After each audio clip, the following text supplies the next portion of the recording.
এই বেডির কেমনে ওয়াজ শোনাবো বলেন তো। একটা ঘটনা আপনাকে শোনাই। হযরত হাসান বসরি রাহমাতুল্লাহি আলাইহি পূর্ব জমানার একজন বড় ওলি। বলবেন হুজুর হাসান বসরিকে, উনি কত বড় ওলি ছিলেন একটু বুঝাই। হাসান বসরি ছিলেন হযরত ইমাম হুসাইন রাদিয়াল্লাহু আনহুর জমানায়। হযরত ইমাম হুসাইন যেদিন কারবালায় শহীদ হন, সেই দিন হাসান বসরি ইরাকের বসরাতে ছিলেন। একাধারে 3 দিন পর্যন্ত উনি খাবার খান নাই। 3 দিন পর্যন্ত অজর দ্বারায় কাঁদছিলেন, কেঁদেছিলেন আর বলেছিলেন, হায় উম্মত, হায় আফসোস এই উম্মতের জন্য। এই উম্মত জমানার শ্রেষ্ঠ ব্যক্তিকে কারবালায় হত্যা করে ফেলল। হায় হায়, যাদের রক্তে রাসূল কারীমের রক্ত মিশে আছে তাদেরকে এই উম্মত কারবালায় শহীদ করে দিল। এইভাবে তিনি একাধারে 3 দিন পর্যন্ত বসরাতে বসে বসে কেঁদেছিলেন। তিনার নাম হযরত হাসান বসরি রাহমাতুল্লাহি আলাইহি। অনেক বড় ওলি ছিলেন এই জমানাতে। হাদিসের ফিকহের কিতাবে এমন কোন কিতাব নাই যে কিতাবে হাসান বসরি রাহমাতুল্লাহি আলাইহির নাম না আছে। খুব মনোযোগ দিয়েন। হযরত হাসান বসরি রাহমাতুল্লাহি আলাইহি উনি ওনার জমানাতে একজন মহিলা এসে হুজুরের দরবারে এসে বললেন, হুজুর আমার মেয়েটা আজকে সকালবেলা মারা গেছে, জোহরের নামাজের সময় তাকে দাফন করছি, বিকেলবেলা আমি আপনার কাছে আসছি। হুজুর আমার মেয়েটা বড় আদরের মেয়ে ছিল, বলেন তো আমার মেয়েটা জান্নাতি না জাহান্নামী, একটু দয়া করে আপনি বলে দেন। হাসান বসরি বললেন, মা আমি বলতে যাব না, আপনাকে একটা আমল শিখাই দেই।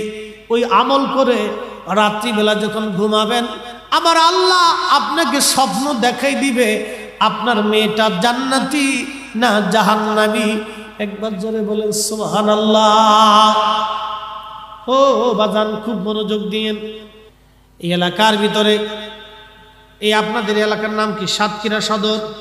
মাধবকাঠির মাটির নিচে কত মানুষ গেছে, আর কি কোনোদিন ফিরে আসছে? আমরাও কবরে চলে যাব, কি কোনোদিন ফিরে আসব?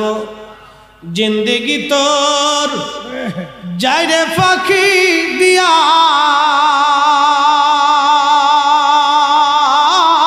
রে সোনার আদম, জিন্দেগি তোর যায় ফাঁকি দিয়া।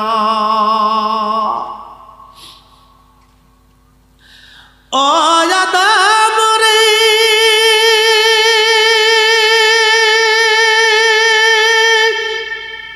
পাক ধরিয়া গেছে দাড়ি, দন্তবাসে গোটা চারি, সমন জারি গিয়াছে করিয়ার সোনার আদম, জিন্দেগি তো যায় ফাঁকি দিয়া।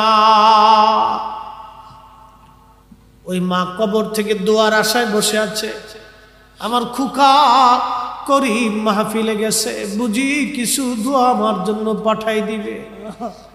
ওই আব্বা জান কবরে বসে আছে। হাদিসের মধ্যে আসছে মানুষের ইন্তেকালের পরে রুহটা কবরের উপরে বসে বসে প্রতীক্ষা করতে থাকে, আমার ছেলে বুঝি আমার জিয়ারতে আসবে, আমার মেয়েটা বুঝি আমার জন্য কোরআন তেলাওয়াত পাঠাবে, আমার মেয়েটা বুঝি আমার জন্য কিছু জিকির পাঠাবে।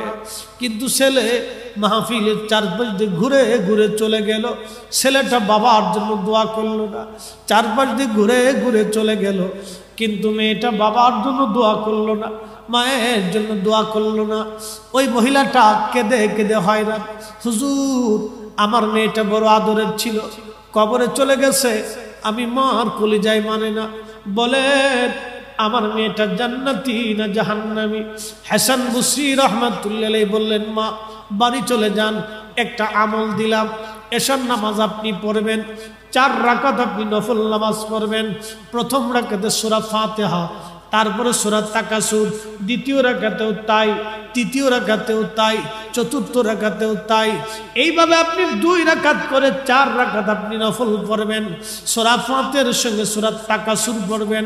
সূরা তাকাসুর পরে ও মা আপনি তাসবিহ হাতে নিয়ে দুরূদ শরীফ পড়তে পড়তে পড়তে পড়তে পড়তে পড়তে পড়তে পড়তে আপনি ঘুমিয়ে পড়বেন। আপনি ঘুমানোর পরে আমার মালিক আমার আল্লাহ আপনাকে স্বপ্ন দেখাই দিবে আপনার মেয়েটা জান্নাতি না জাহান্নামী। একবার আওয়াজ তুলে জোরে বলা যাবে কি আল্লাহু আকবার। হ্যাঁ বন্ধু খালি বলতেছে জিন্দেগি, জিন্দেগির কথা। জিন্দেগি তোর যায় রে ফাঁকি দিয়া সোনার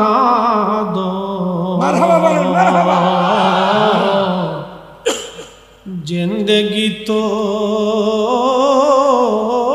যায় ফাঁকি দিয়া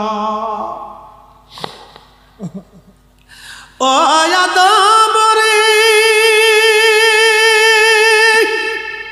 কাবিনের ওই কোলেতে কাল ঘুমেতে রইলি তুই।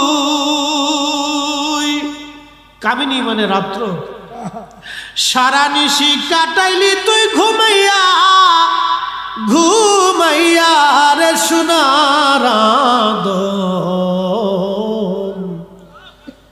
জিন্দেগি তোর যায় ফাঁকি দিয়া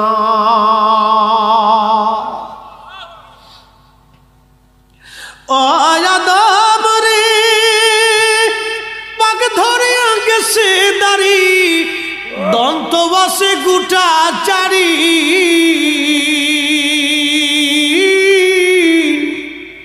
সমন জারি গিয়াছে করিয়ার সোনার আদম। জিন্দেগি তো যায় ফাঁকি দিয়া।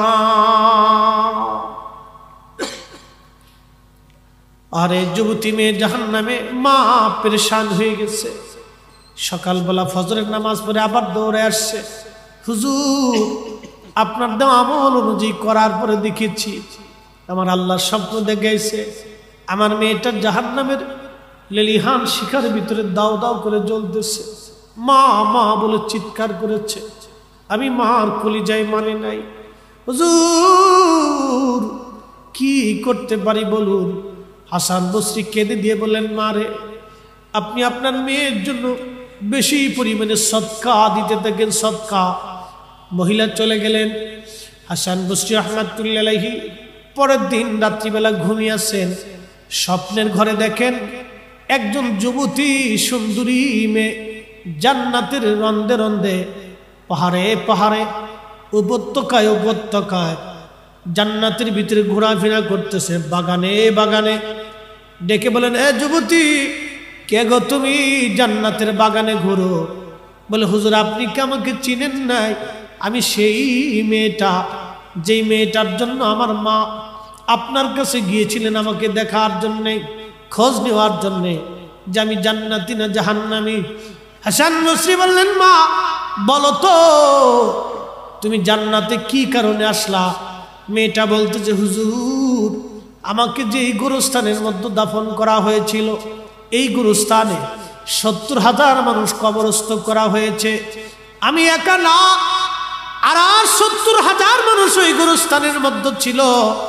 ওই গোরস্থানের পাশ দিয়ে একজন আল্লাহর অলি, আল্লাহর অলি, আল্লাহর বন্ধু গোরস্থানের পাশ দিয়ে যাওয়ার সময় দুরূদ শরীফ পড়ে পড়ে আমাদের জন্য দোয়া করে গিয়েছিল। হুজুর ওই দুরূদের কারণে, দোয়ার কারণে আল্লাহ খুশি হয়ে আমাদের 70,000 গোরস্থানবাসী যারা ছিল সবার জীবনের গুনাহগুলি আল্লাহ মাফ করে দিয়ে আমাদেরকে মালিক জান্নাতি জান্নাতি জান্নাতি বানাইছে। হ্যাঁ চিৎকার মেরে বলেন আল্লাহু আকবার। দোয়া কি হবে? দোয়া চলবে। তাহলে যে ছেলে মাদ্রাসায় পড়ে দোয়া মানে না, ওটা মানুষ হতে পারে? এক কথা বলেন না কেন? ওটা কি হতে পারে নাই? ও মানুষ হতে পারে না, মানুষ হতে পারে। আমি নবী না চিনিলাম, কি যে ভুল করিলাম। কি কথা কর না কা? আমি নবী না চিনিলাম, কি যে ভুল করিলাম। ভস্মে ঢালিলাম ঘি, মানুষ হইয়া ভবেতে আসিয়া মানুষের করিলাম কি। যে ছেলে দোয়া মানে না, ওইটা পালার সাথে কুত্তা পালা বালা। বলবেন হুজুর কুকুরের সাথে তুলনা করলেন কেন? আপনার বাড়ির কুত্তাটারে আপনি খাওয়াবেন, পচা দিবেন, গলা দিবেন, উচ্ছিষ্ট দিবেন। কুত্তা আপনার মনিব, এমনভাবে সে তার দায়িত্ব পালন করবে। 7 দিন যদি আপনি বাড়ি ফিরেন, 7 দিন পরেও যদি বাড়ি ফিরেন, এই কুত্তাটা দেখবেন দৌড়ে আসবে। দৌড়ে এসে আপনার চারপাশ দিয়ে মুসরায় মুসরায় লেজটা গোটায় গোটায় আপনারা শুকতে থাকবেন, চারপাশ দিয়ে ঘুরবে আর খালি কবে মালিক আপনি কইছিলেন। 7 দিন আপনারা না দেখে আমি পাগল হয়ে গেছি। কুত্তা আপনার কাছে সারেন্ডার করে মালিক আপনি আইছেন, আমি যে কি খুশি হয়েছি। কি কথা কন না কেন বাজান? খুব মনোযোগ দিয়েন। এই কুত্তাটা বাবারে, এই কুত্তাটা আপনার কাছে সারেন্ডার করেছে, আপনার কৃতজ্ঞতা পালন করলো। আমাদের দেশে অনেক মা বোনেরা আছে স্বামীর খেদমত করে না, অনেক কষ্ট করে স্বামী এই কাজ বাজ করে আসলে, ও জরিনার মা 1 গ্লাস পানি দাও, নিয়ে খাও। এইটাও কুত্তার চাইতে খারাপ। দোস্ত আমার মনে আগে বছর দাওয়াত নসিব হইতো না। হ্যাঁ, বিড়িটা যে চেঁচাচ্ছে, আগে বছর ডাক্তার সাহেবের কাছে দরখাস্ত দেবো, এই হুজুর আইলে আমরা আইতাম না। আপনারা ভোট দিবেন তো? হ্যাঁ হ্যাঁ ঠিক আছে। আল্লাহু আকবার। 7টা যুবকরা পারে। আরে আসহাবে কাহাবের কুকুর 7 জন আল্লাহর ওলিকে পাহারা দেওয়ার জন্য জান্নাতে চলে যাবে। সুবহানাল্লাহ।